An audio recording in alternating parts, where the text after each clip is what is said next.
जी मैं बता दें कि आप सभी का दिल के धड़कन धनंजय धड़कन के काफी शानदार सॉन्ग आप सबके बीच बहुत ही जल्द सुनने के लिए मिलेगा। जी हाँ दोस्तों, अगर आप लोग दिल के धड़कन धनंजय धड़कन के फैन है तो इस चैनल को सब्सक्राइब करके ऑल पर क्लिक कर लीजिएगा कि आने वाला वीडियो आप तक पहुंच सके। जी हाँ, आज हम दिल के धड़कन धनंजय धड़कन के ऊपर बातचीत करेंगे। जी हाँ, अगर आप लोग दिल के धड़कन धनंजय धड़कन के फैन है तो चैनल को पहले सब्सक्राइब कर लीजिए, ठीक है। उसके बाद जानते हैं सॉन्ग का टाइटल क्या है और किस कंपनी से करेंगे रिलीज, और ये सॉन्ग को लिखे किसने है, म्यूजिक दिए किसने है।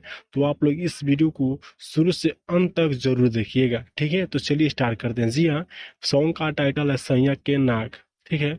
सैया के नाग जो कि बहुत ही ब्रांड लेवल का सॉन्ग है दोस्तों। जी हाँ, ये सॉन्ग को लिखे हैं राइटर मिठू मिसाइल जी। थंबनेल के माध्यम से आप लोग देख लीजिए, ठीक है। म्यूजिक दिए हैं मंटू मनीष, ठीक है।